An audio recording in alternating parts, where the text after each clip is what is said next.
কফিল বদলাইবে। এবার কিন্তু 7 বছর পড়াইলে হইব না। 2 বছরের মধ্যে আমি আপনার এনে দেখতে চাই। আমার কথা দিয়ে আছেন আপনি 2 বছরের মধ্যে আবার ফেরত আইবেন। আমি কেন আসুন বারবার? এখানে এসে আমি কি পামো? মানে কি এগুলো তুই কি করছ বাজান? আমরা তোর রক্ত, এই গ্রামের মাটিতে তোর মা শুয়ে রয়েছে। এটা তুই কি করলি? তুই বারবার আবি না তো কে আইবো? জামাই, তুমি কি কোনো কারণে আমগো সবার উপর রাগ? না, রাগ করি নাই, কিন্তু এবার দেশে ফিরা আমি পুরো একটা ধাক্কা খাইছি।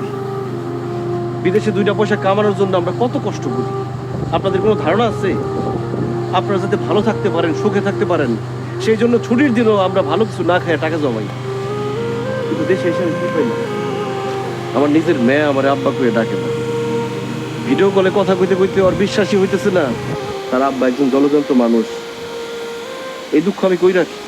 এসব কি করেন আপনি? আর কটা দিন থাকলে তো সব ঠিক হয়ে যায় তো। তুমি আর কোনো কথা বলো না। হাতে স্বর্ণের বালা, গলায় স্বর্ণের চেন, তুমি নিজের কি সিরিয়ালের নায়িকা ভাবো? এই বাড়িতে তোমার কাজটা কি যে কাজ করার জন্য আবার একটা কাজের মহিলা রাখছো? তোমার স্বামী কি একজন বড় ব্যবসায়ী?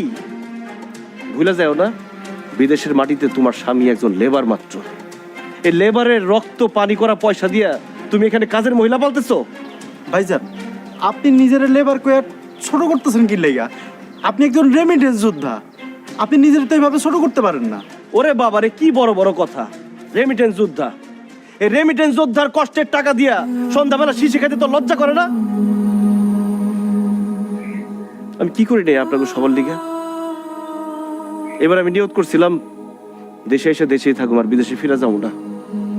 আমার চোখের সামনে ক্রেন ভাঙ্গা 3 জন বাঙালি লেবার মারা গেছে। তখন আমি সিদ্ধান্ত নিয়েছিলাম বাকি জীবনটা আমি আমার পরিবারের সাথে, আমার সন্তানের সাথেই কাটাবো, কিন্তু সেটার হইল না।